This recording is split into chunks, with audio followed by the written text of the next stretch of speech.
Abby Levy, thank you so much for joining me on Outlier Academy as part of our Outlier Investor Series. I'm so glad to have you on the show. I'm thrilled to be here, Daniel. Thanks for having me. So we're going to spend today talking about the firm that you've been building that I find fascinating, which is called Primetime Partners. But before we get there, I want to start with your background because you have a very fascinating kind of weaving background in terms of what you did before founding Primetime Partners. Give us a quick sketch of your background and help us kind of connect the dots. Well, if you can connect the dots, that would be wonderful. But because I call myself, I'm an accidental investor.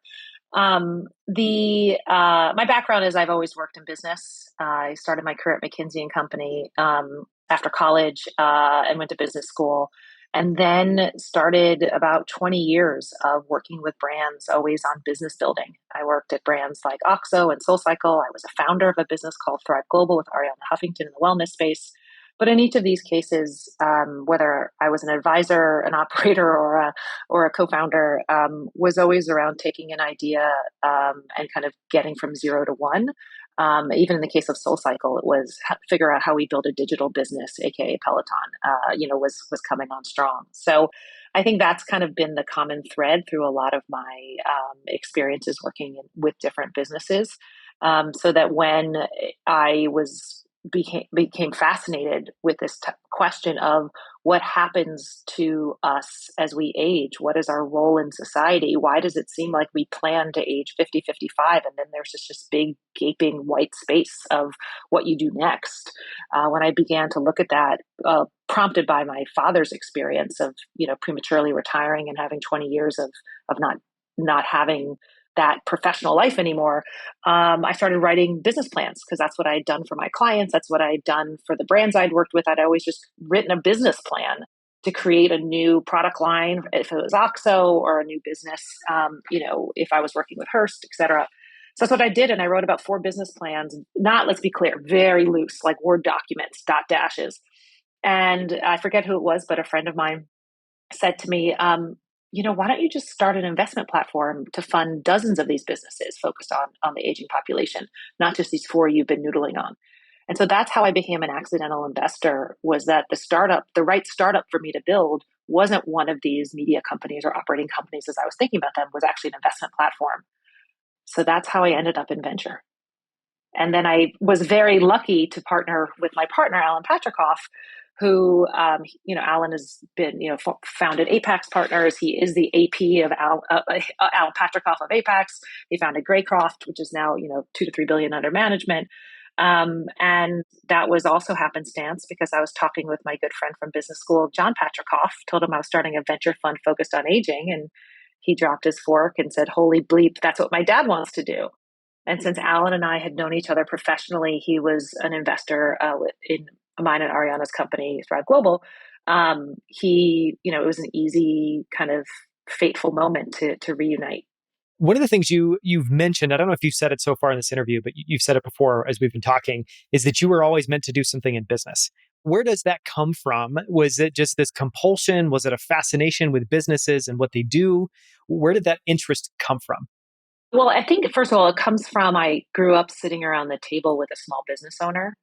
And my dad ran and owned a company that made stuffed animals, took Paddington Bear and Babar and Madeline and made stuffed animals. So I was always around business, and I admire my dad greatly for so many reasons, including a lot of the skills he taught me around being a small business owner. So I think I was always drawn to business for that.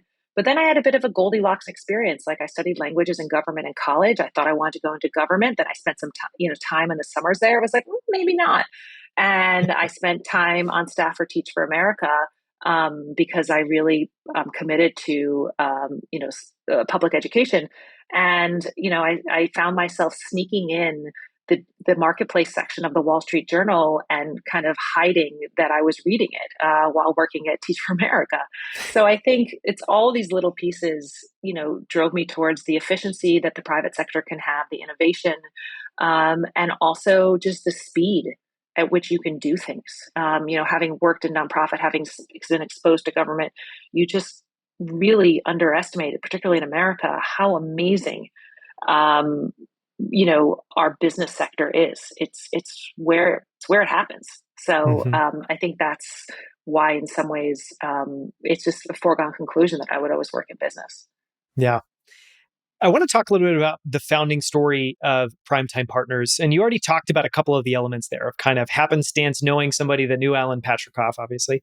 And then, kind of seeing the aging experience through your father's experience.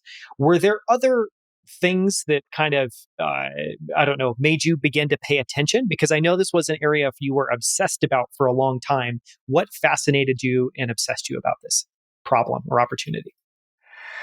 I mean, the data is really, really compelling. I mean, the data that an audience of, people demarcate the line of what a senior is, whether it's 65 because that's when Medicare starts, or it's really 55 because that's the average retirement age, or 50 on to 60. So it varies. But, the fact that this audience is soon going to be 25% of our population, controls two-thirds the net worth of our country, three-quarters of healthcare spend, and less than 5% of marketing dollars goes this way. And so the fascinating part to me was it's just ignored. And that was the whole point of me stumbling into this space. I had never thought about, well, what's my dad going to do after he retires, or what is anybody going to do? Hmm. And so the fact is, it's just ignored. So to me, the founding of Primetime was like, wait a second, this is an ignored, like, as like from a capitalist perspective, as an investor or any business builder, you're all you talk about is where's the white space, blue ocean ideas, where's the white space, the number of young business school graduates who start with like, well, there's white space here. If you look at the amount of venture funding that's been the balloon of venture funding over the past decade, it's almost hard to find white space. There's like no ideas that haven't been uncovered yet. And then you look at the space of aging and longevity, and I was surprised. It's like, are you serious that there's actually nobody focusing on this? It just seemed shocking. There were more pet businesses, more pet startups and dog startups than there were startups focused on aging and longevity. And so to me, there was a bit of indignation, but more importantly, was just saw like, the dollar signs on, the cartoon character with the dollar signs rolling around in their eyes. I was like, cha-ching, like there's so much to do, so much to build. Let's get going. And so that was really a huge impetus, was just the magnitude of the opportunity, the TAM across healthcare and fintech and prop tech and consumer. And that was the thought behind Primetime, which is, not to be a horizontal fund focused on an audience and their needs, irrespective of the way that most venture funds have now developed, where the partners and the teams are so vertically focused around industry. And that strategy, I think, has played out well so far in our past 2 years since we launched, and has also been really gratifying to build that expertise horizontally. Yeah. I want to read something that's on your website just because, the four stats you mentioned there, when you read off or list off those four, they clearly don't add up, especially the getting then to the 5% of marketing dollars dedicated to this massive market. But on your website, and I don't typically do this, but I'm just going to read this because I think it's a great encapsulation of your focus and why it's important. There is a seismic global shift in the composition of our population. The global population age 60 plus numbered 962 million in 2017 and is projected to double by 2050 to nearly 2.1 billion. Older adults control 60% of the US net worth, not to mention trillions that health plans and our government spends on this segment. As an investment platform, Primetime Partners identifies and builds the businesses that provides the products, services, and experiences to satisfactorily address the needs for this 25% of our population. One of the questions I wanted to ask was, if you kind of put on your cynical hat, what are there any good reasons for why people haven't invested more into age technology startups? Because, one comes to mind, which is I could imagine just someone saying, could you ever build a big, profitable, interesting business focused on this segment? What are your thoughts there?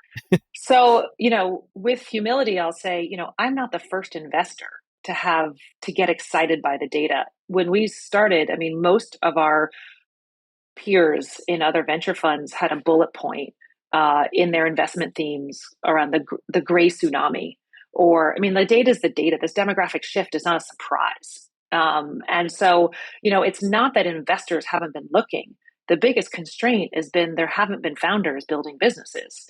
or big enough businesses. And so the quantity and caliber of the startups has been low. I've talked to a whole bunch of people, and I think there's consensus around that. What's different that I don't think we appreciated the timing of was COVID.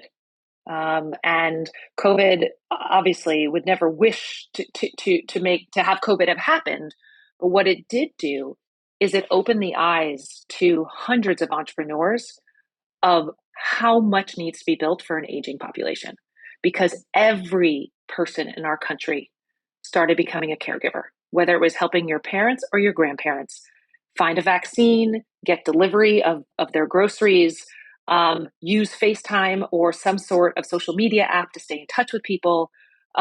We all became caregivers. And it was the first time that you couldn't look at a newspaper without the front page talking about nursing homes. There was just this overarching shift in attention to aging. And that sparked, and I can see it in our numbers of deals that we saw, sparked entrepreneurs for the first time coming out of the woodwork to work on these issues.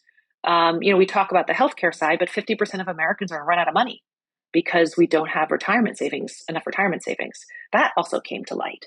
And so we have this kind of, fermentation of issues that are coming to light. And for the first time ever, I think we have a crop of entrepreneurs that are really tackling them in a significant way.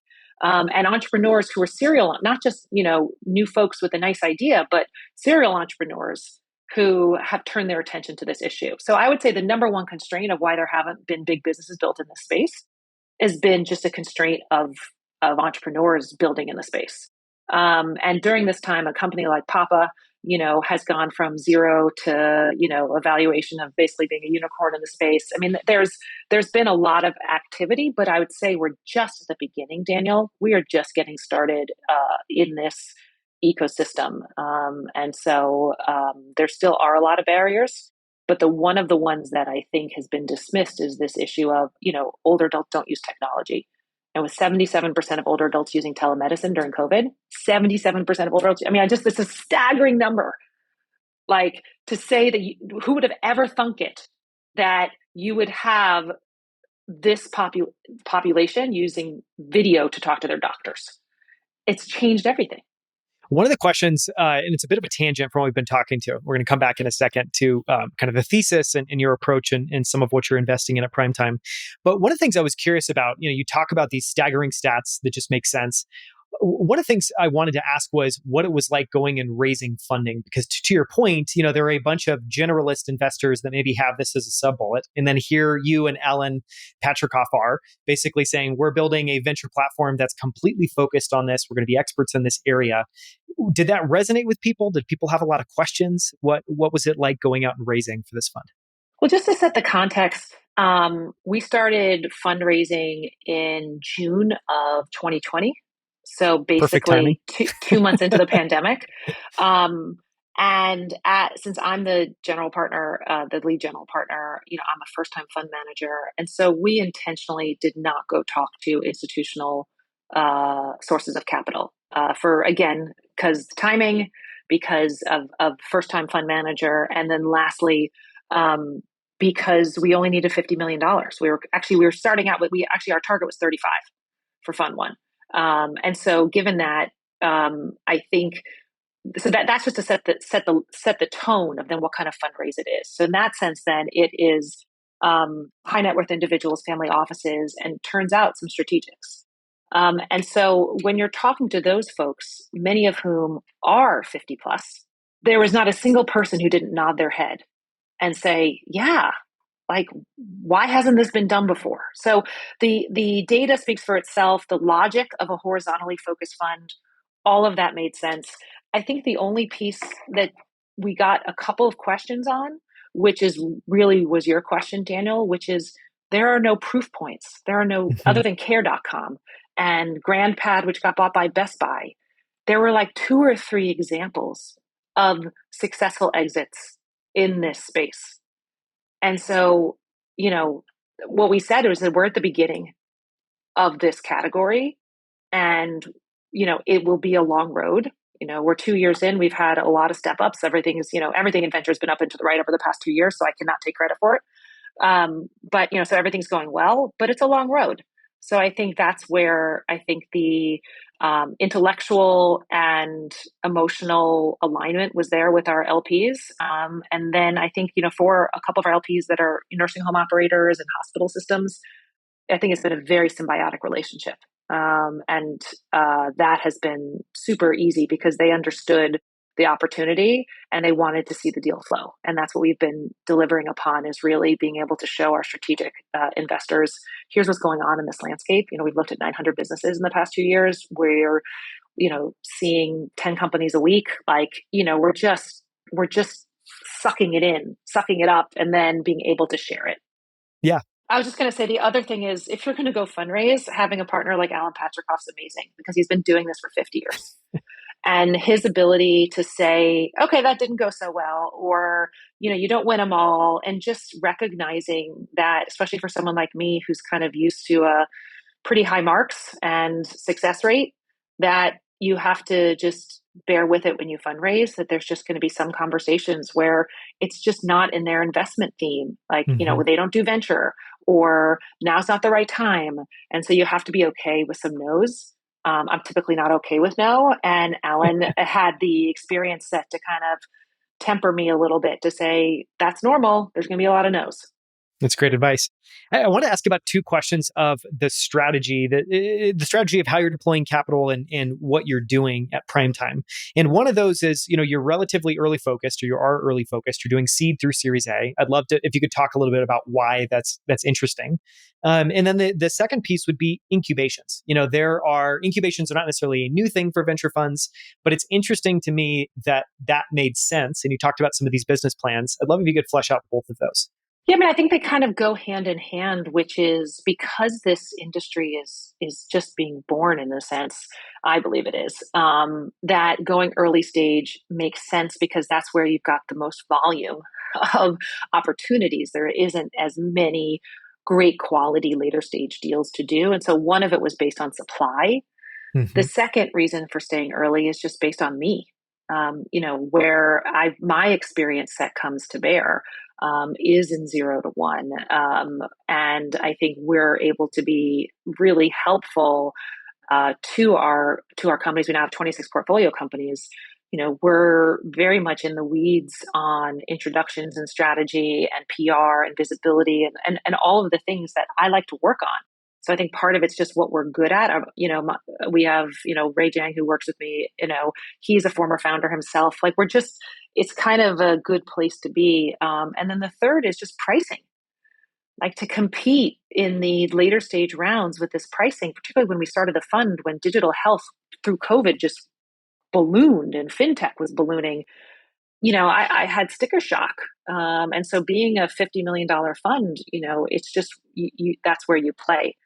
In terms of the incubations, they're the best, not kept secret, but they're the best investment ever, right? Because effectively, Primetime, we have 2 incubations right now.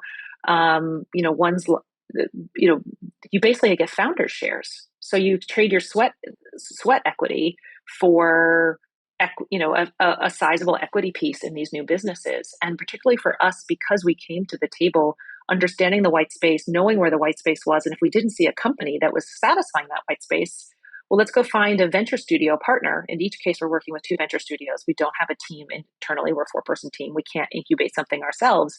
We went out and we found 2 venture studios to work with, who have the lion's share of the economics, but we're still effectively co-founders with decent founding economics. So it's great for our LPs. It's great for, I think, us intellectually. And, time will tell if it, ultimately returns the way we think they will. Mm-hmm.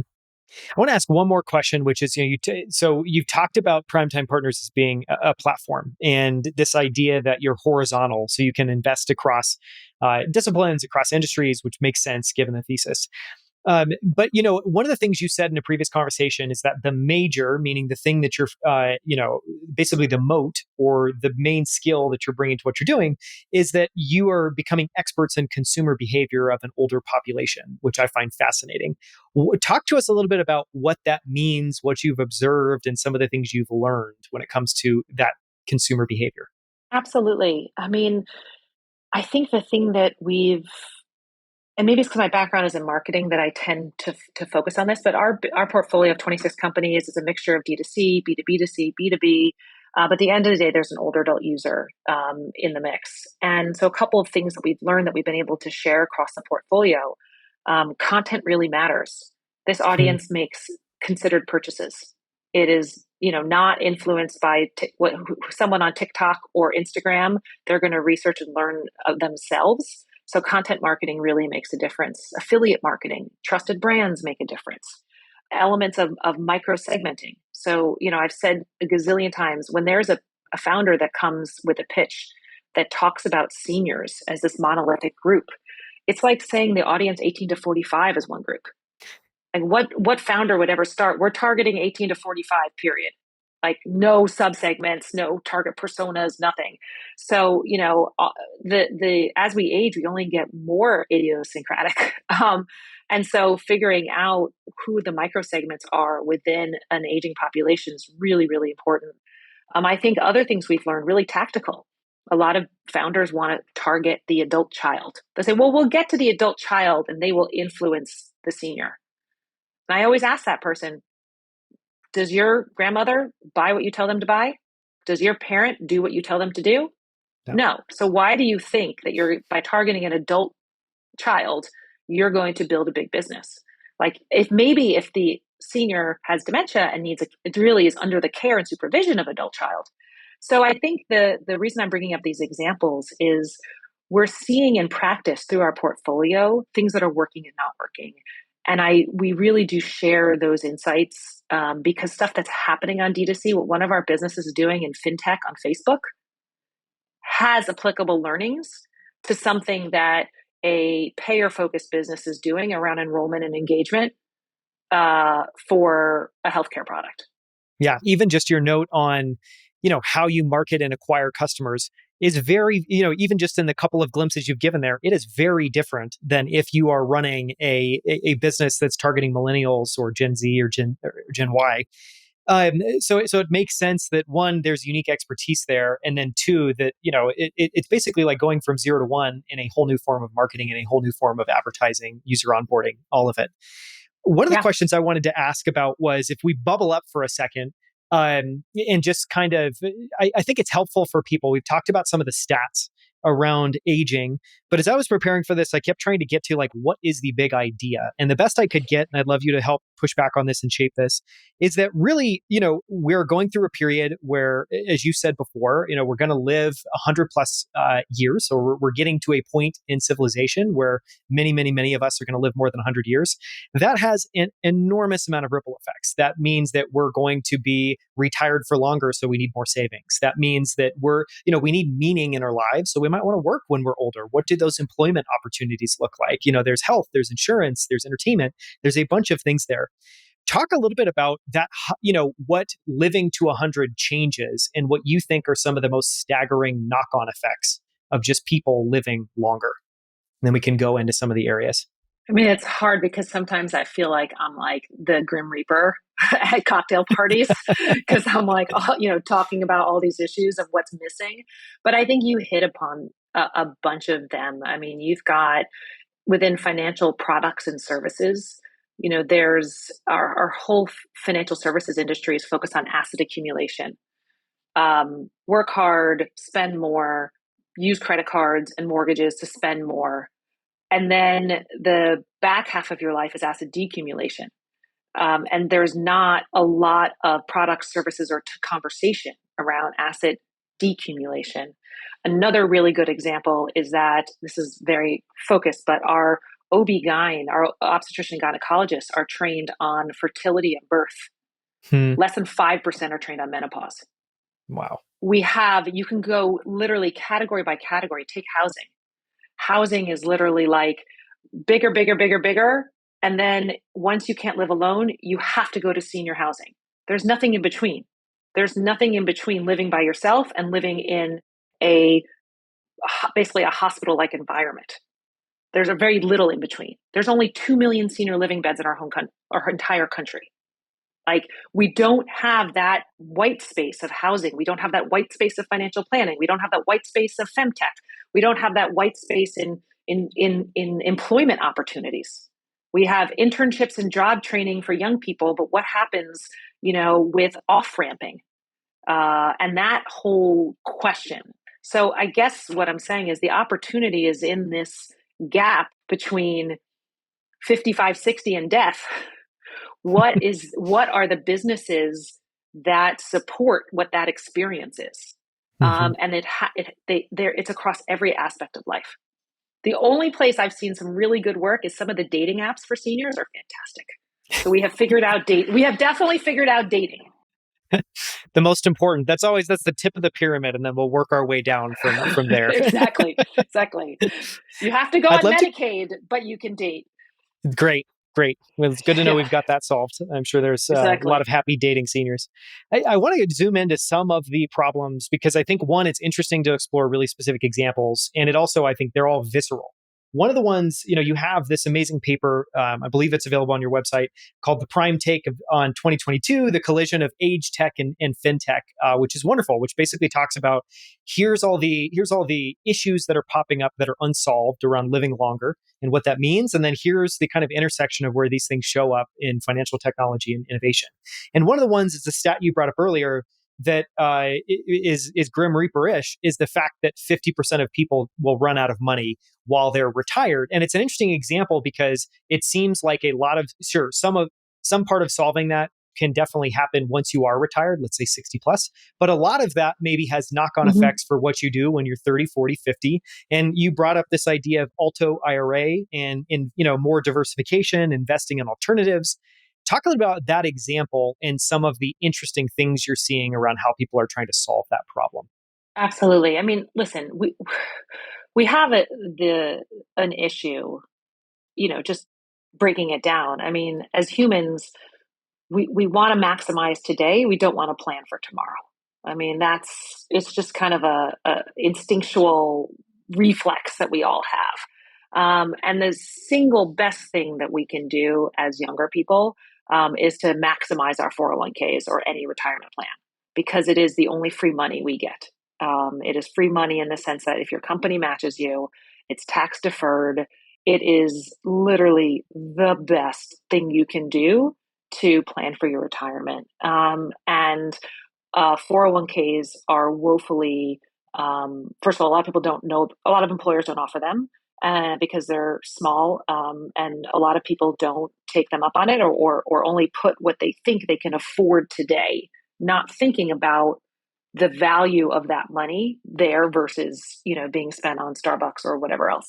And so I do think in terms of the companies, we're invested in two businesses in the retirement space. We're looking for more. One is called Penelope. It is a 401k focused on micro businesses, and they're launching a solopreneur kind of for people who are independent consultants and freelancers and this and that. But there is absolutely everyone should have a retirement plan.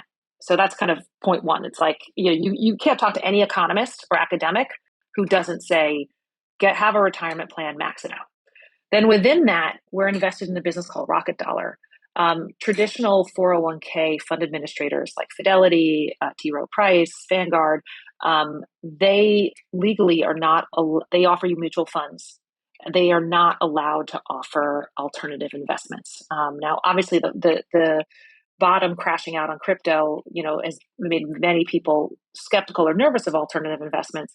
But there's a lot within that. Alternative investments includes second homes and users' real estate property, think Airbnb. It includes, as I said, real estate includes art. It includes in being able to invest in venture funds or other things. And so Rocket Dollar is a safe way for you and a legal way for you to be able to put retirement assets in that tax advantaged state into alternative assets. And so those are just two examples of investments we've made that are really trying to encourage people to save more and to do that through tax advantaged vehicles like 401ks. Yeah. I think it's also fascinating just to think that obviously with your thesis, it's not like the primary users of these are people that are 60 plus, but you're No. going downstream and you're using the lens of what you're seeing and what you know to be true to then go and invest in things that should exist. And they need to get many more dollars that will likely get money from you that they won't get from other venture capital funds, I think, which is really interesting. Yeah, absolutely. And listen, we had that, one of the nice things about being a small fund with an LP base that's very supportive is, we didn't say to them, we're only focused on business to 65 plus. We said, this is, what we're focused on. And then, we have two investments in menopause related companies. Menopause affects women 35 to 55. So is that a senior issue? Yes and no, but women's health is ignored post childbearing years. So, feminine care is. And so, that's our gateway into it. So I think we're in places that we think ultimately impact this audience. But we definitely have said no to things when they're too off theme. One of the other areas, the specific example cited in that paper that I really like that I want to talk about for a moment is employment. And the stat that you have inside here, it's basically this idea of what do you do when you're retired. And I think for anyone that has older parents, one of the things that you observe is potentially them, one, not knowing what to do with themselves when for the first time in their lives they're not working and they don't have somewhere to go and exert themselves. And I think another thing you learn is how much of all of our identities, for better or worse, are entwined in what we do for the world. Yes, employment pays us. It's also a way, it's part of our identity. It's part of how we're giving back to other people.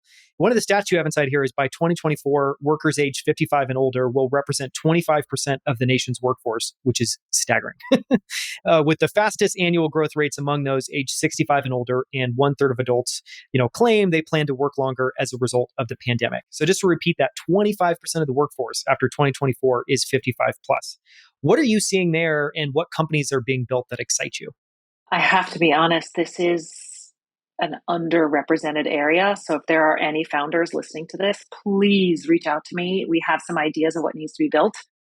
But I think a couple of things are happening. One, I think it is actually really great that on the policy side and the advocacy side, there is a lot of academic and foundation work being done on intergenerational workforces Hmm. and really thinking about how to rebrand. Historically, for a lot of larger companies, there were age limits. You got pushed out when you were a certain age because they wanted to make room for the younger generation, and so there was this juxtaposition of it's them or me. And that culture of I need Mr. Smith to retire so I can move up has created this tension that doesn't need to be there because Mr. Smith, by the way, can and should be maybe off ramped in a way that suits his desire for retirement and can be a great addition to continue the expertise and the know-how. And by the way, the workforce that's now 55 to 65 is all, I wouldn't say digitally native, but they've all been in the workplace for the past 15 years, 20 years with technology. So it's no longer that they're dinosaurs, I'm putting in air quotes. It's so that's no longer an issue. So I think that the startups, we're not seeing startups yet, to be honest, because a lot of this is around policy and HR approaches for how to retain and maximize an aging workforce. The things we have seen, and we're working on one as one of our incubations, is how you introduce older adults to the creator economy, the gig economy. And so it's not surprising that a disproportionate share of Airbnb hosts are 45 plus, because it's a really great gig job for someone of that age. There are other gig jobs. And so, being a creator is actually a really good gig job. It can be for the right creators. So we're working on something that helps older adults become creators. But there's not a lot in this space yet. So I wish I had a rosier picture for you. want to talk about housing, and that'll be the last kind of maybe specific example that we'll get into. But the reason is just Mhm. because it is obviously a massive problem. You go through your life, accumulate, as you talked about accumulating assets, one of the biggest assets that you have is your home. I think a lot of people struggle with this idea that, well, that's where all my net worth is. And obviously now I'm comfortable. I don't want to, I don't necessarily want to enter a new phase of life. And so I think housing is naturally difficult. One of the examples I was going to share is, what I've started to see in the last couple of years that I found really exciting is 55 plus active communities. My parents Yes. recently, maybe 5 years ago, went through the transition where they sold their house. They pocketed all the equity. They can now invest that. And now they are back, kind of weirdly to paying rent, but they're doing it in a 55 plus active community. What are you seeing there that's exciting you? What do you hope that you see there soon in that space? I am obsessed with this space. I think it is so smart, not just from a financial management perspective, to your parents' example, but from a Community. socialization and community and Yeah. fun and vibrancy. And to me, it's like going back to college, like to not view it as as a waypoint on the way to assisted living, which is the way it had always kind of been Hmm. presented in some ways, that it was a that to really make it aspirational. And thank goodness for the people that licensed Margaritaville, the brand, to senior housing to kind of change the narrative on it. And people joke, but the largest CCRC, or what that's what called, kind of an independent adult retirement community, is called the Villages in Florida. Hmm. And that place is a waiting list to get in, because it's a huge community of people who all want to enjoy these years. So the types of companies we've seen, there's a company called Upside Home, that is helping turn apartment buildings with, effectively individual units to have some of that infrastructure that makes it feel more like a retirement community, so that people can downsize into apartments. There's a company called Sunbound that helps you manage the downsizing of your home, and kind of there's so many transactions and so many fees and so many things. And there's, I think we're going to continue to see senior living operators develop hybrid models. There's some that basically offer their services into the community, so for people who want to age in place, to be able to do that. And then lastly, we're invested in a business called Fraction. It is a way to tap into your home equity. I think increasingly there will be this shift in narrative that your home is just your piggy bank. And as opposed to the shame of, I have to sell my house, and that is always historically with reverse mortgages and things like that, it's always seemed like a predatory, I have somehow failed, and so I have to sell my home in order to make ends meet. It's just part of your balance sheet, and you're liquidating it as you need the cash. And so the more that we get comfortable talking about asset decumulation, not as a sign of failure, but as a sign of longevity, and just a part of longevity, the better off we are. And businesses like Fraction, that's how they're approaching the conversation with an aging population, to say you should just sell some of your home equity now so that you can live the life you want. Makes sense. I want to ask a big question to kind of wrap all of this up, which is, when if you're wildly successful at Primetime Partners, which I think you will be, and you talked about having, I think you have 3 kids. What do you hope is different in your kids' lives when they get to be 50 and 60 that is not true today? What, by funding and by building Primetime Partners, what changes, and what do you hope changes for future generations as they think about aging? Well, I do hope ageism changes, so they don't treat me so they don't treat me like an That's like number an one. in like I'm an invalid just because I turned 70. No, but I do think I've never been asked that question. That's probably one of the best questions I've ever been asked, Daniel. And I've done a lot of podcasts. A couple things. One is I hope it takes a little pressure off of people in their 20s, 30s, and 40s. Hmm. I think that it's not about getting it all done in such a short amount of time. I think it's about, these chapters that we have in our life. And so I hope that that creates a little more breathing room and less stress for my kids. I hope that they have multiple careers. I think that there's people talk about the third act, that there's, some great books being written about right now. There's a book called Elderhood out on the market, which I love. I love Susan who wrote it. And you should really take a look at it. But I think that hopefully they'll have multiple careers. And then lastly, I really hope that preventative healthcare. I mean, we haven't talked much about healthcare in this conversation, but most of the diseases Mm-hmm. are behavioral. Diabetes is the most prevalent behavioral disease in our country. There are things you can do to delay Alzheimer's. You're going to get it. If you're going to get it, you're going to get it, but you can delay it. What we eat, how we exercise, how we sleep, that you have to change that in order to have a longer health span. So I just gave you a bunch of different things, but I hope we have a society that isn't plagued by obesity and diabetes because they're excited to live longer and are therefore Yeah. making trade-offs when they're younger to enjoy a longer, healthier life. Yeah. The two things I love that you brought up there is one, easing the burden, just taking stress and pressure off people in their 20s and 30s. Because, if we are going to live 100 years, then God forbid, people try to treat the first couple of decades as if, they need to achieve everything and reach the milestones and goals that they've set in the first part of their life. And, I think just that last piece around, being able to have meaning, being able to find meaning, being able to carry through your life and have multiple chapters. I want to end by talking a little bit about lessons that you've learned. I know Primetime Partners is your first time being an investor.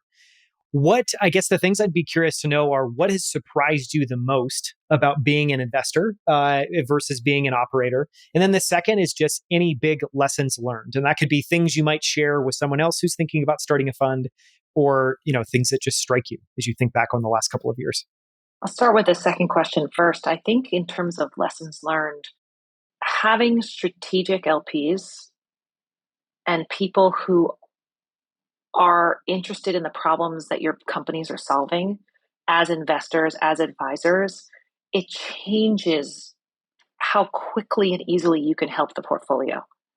And I think that it's funny when I started this, one of the founders, when I was talking to, said to me, all venture funds say they are, and she went in air quotes, value add, that it's just kind of like what everybody says, we're value add. And I think what I've learned is that our greatest value, other than insights, industry insights and things we're gleaning by, consumer insights, all that, is because we are staying very close to the strategic partners, customers, et cetera, that our companies need. And I hadn't experienced it.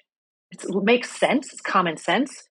But if you have the opportunity to take 5 small checks from people who can be strategic or 1 large institutional check, take the 5 small checks. Mm-hmm. You will get much more from it. I think another thing that I've learned along the way is on team. I've got a great team. And that is not just because they're smart and but we're all very entrepreneurial. And I think that's the piece, is finding a team that, we had a lot of choices on who to hire, in terms of a fit. And I think the fit is really aligns with our vision and our mission. But, the bright, shiny object of, pedigree and this and that isn't always the right choice. The right choice is having the right cultural fit. That eschews your values, especially because our whole category is based on the value of aging. Older people matter. It's a value-based industry in terms of so I think that was another lesson learned. And then I think the third piece on lesson learned is that I had to learn the hard way is we have to get better at saying no faster. We were just talking at lunch today, our team, we fall in love with ideas, but at the end of the day, it's the founders that are going to make all the difference. So you can have the best idea. And people have always said to me, would you rather have a B idea and an A founder or an A idea and a B founder? And I used to punt the question saying both. And I think what I've learned is it's better to have a B idea and an A founder. And I think most people in venture will say that. But because I'm such an ideas person, I didn't want to it's hard for me to let go of the ideas. And I think I've learned the hard way that we have to get better and faster at letting go of the ideas we love if it's a B team.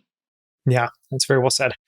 That's the perfect note to end on. Thank you so much for coming on, Abby. This has been so much fun. And I've learned a tremendous amount. I mean, my hope for this interview is that people listening, one, it's a window into something that's deeply underdiscussed, which is the fact that we're all aging, we're all living longer, and we need to be thinking about that more and be spending more time and energy and effort improving that part of our life. But I think it's also a great example of someone taking a leap and going from 0 to 1 in a brand new space. So thank you so much for joining me, Abby. Appreciate it. This has been such a pleasure. Thank you, Daniel.